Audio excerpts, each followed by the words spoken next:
Chidambaram intellectual arrogance से ग्रस्त है। जैसे गंभीर विषय पर बोलने के लिए खड़ा हुआ हूँ।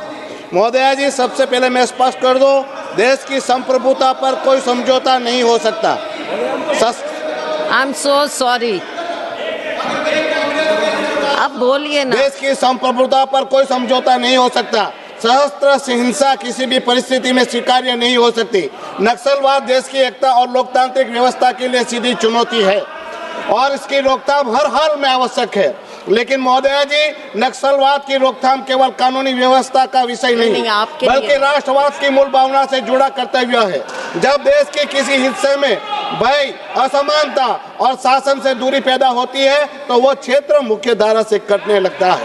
महोदया जी, सवाल यह है, जब हम हर साल नक्सलवाद खत्म करने का दावा करते हैं तो ये समस्या बार बार क्यों बढ़ती है? सच्चाई यह है कि आदिवासी क्षेत्र में भूमि अधिकार स्पष्ट नहीं हुए, विकास के नाम पर विस्थापन हुआ लेकिन पुनर्वास अधूरा रहा, योजनाएं कागज पर बनी लेकिन जमीन पर भ्रष्टाचार ने उन्हें रोक दिया और सबसे महत्वपूर्ण, स्थानीय लोगों को उनके ही संसाधनों पर निर्णय लेने का अधिकार नहीं दिया गया।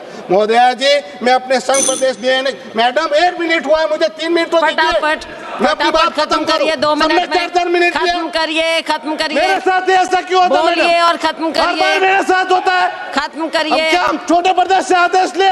आप खत्म करना चाह रहे हैं कि नहीं? तो दीजिए, सबको 4-4 मिनट मिलिए। तो आप बोल तो रहे नहीं। महोदया जी, मैं अपने संघ प्रदेश डीएनएच और दमन दीव की बात करना चाहता हूँ। मेरे प्रदेश डीएनएच डीडी में लागू ड्राफ्ट टाउन प्लानिंग स्कीम आम जनता के लिए गंभीर चिंता का विषय बना हुआ है। हमारा प्रदेश यशस्वी प्रधानमंत्री नरेंद्र भाई मोदी जी और आज के लोक पुरुष हमारे गृह मंत्री अमित भाई शाह जी के मार्गदर्शन में एवं हमारे प्रशासन के अथक प्रयासों से अकल्पनीय विकास की गाथा लिख रहा है। हम जानते हैं कि हमारे प्रशासन की मंशा विकास की गति के रोक दूर करना है, इसलिए ठोस कदम उठाए जाए। मैडम, खत्म तो करने दीजिए, बात नहीं है मेरी अनिवार्य होती, किंतु टाउन प्लानिंग स्कीम ने हमारे प्रदेश के लोग बुरी तरह से प्रभावित हो रहे हैं। महोदया जी, लोगों की जमीन का बड़ा हिस्सा सड़क और सार्वजनिक उपयोग के लिए दिया जा रहा है लेकिन कोई गारंटी मुआवजा नहीं दिया जा रहा। खत्म करिए। और इससे मैडम जी, मेरी बात तो पूरी करने दीजिए। खत्म करिए। इससे जमीन छीन ली जा रही है, उससे बेटरमेंट चार्जेस वसूले जाने की बात कही जा रही है। यहाँ के आदिवासी समाज की जमीन पर खेती करके जीवनयापन करते हैं, जिसे जमीन छीनने के बाद उनके पास विकल्प नहीं बचेगा। महोदय जी, आज हमारे प्रदेश में मधुबन डैम 72-73 में विस्थापित हुए, न पुनर्वास मिला न उचित मुआवजा। वो उनके इतने साल बाद भी अपने हक के लिए दर दर की ठोकर खा रहे।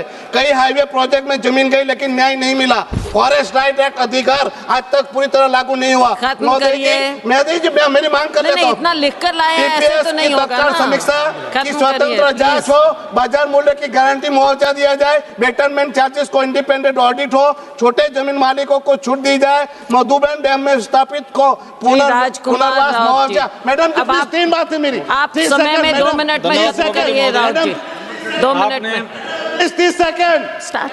माननीय सभापति महोदय, आपने 1967 में पश्चिम बंगाल के नक्सलवाड़ी घात